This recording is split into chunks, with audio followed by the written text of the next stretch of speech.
Over the past few weeks, Amazon confirmed another round of job cuts.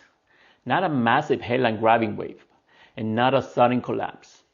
A quiet reduction, spread across teams. And when people hear that, the first reaction is usually fear. Is the economy getting worse? Are layoffs coming back? Is this another tech crash? But today, I want to slow this down because this story isn't really about Amazon losing money and it's not about panic. So what Amazon is doing right now is something large companies do early, not late. And that makes this an important signal about where the economy and consumer spending is heading next. So let's start with what this is not. So Amazon is not collapsing. Sales are not falling off a cliff. And this is not a repeat of 2022 tech layoffs.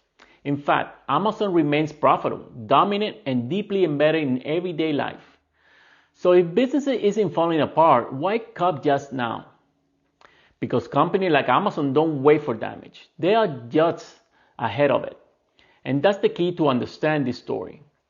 Amazon sits closer to consumer behavior than almost any company on earth.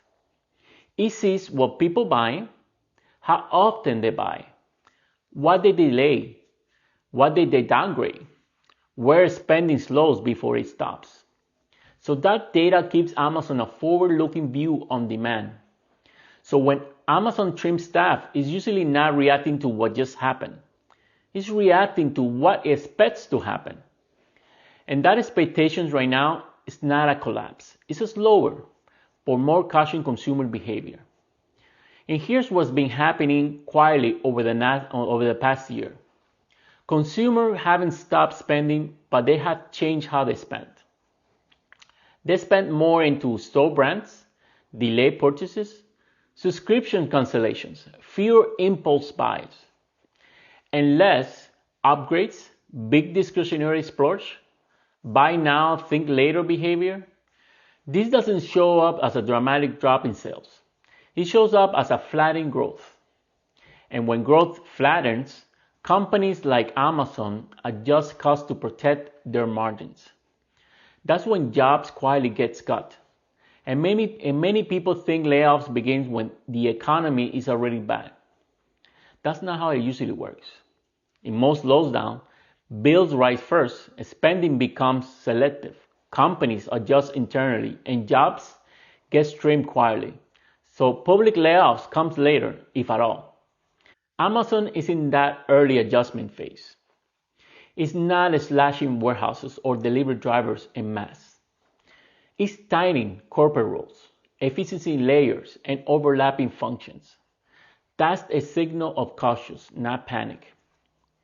So why should non-Amazon workers care? Because Amazon often moves before smaller companies.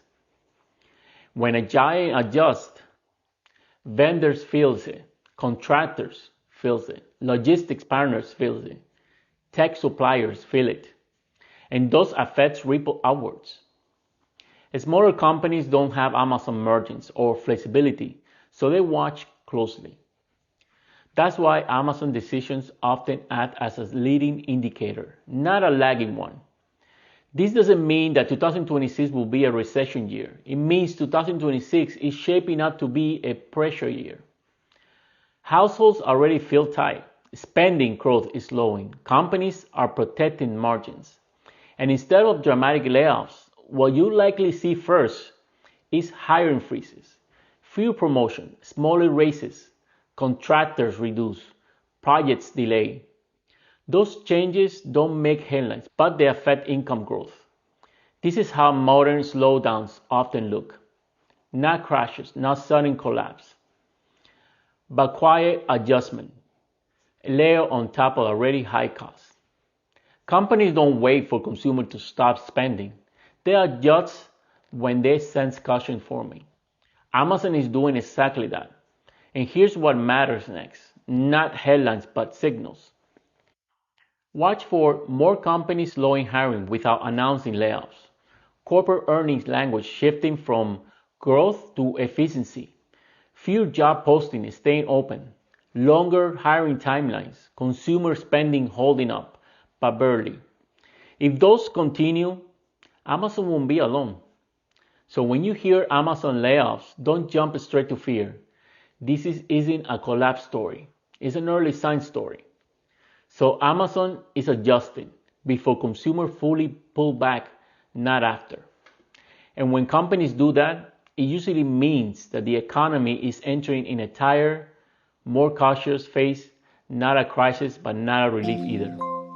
And that's the reality of 2026 so far. And that's what's really happening. Thank you for watching.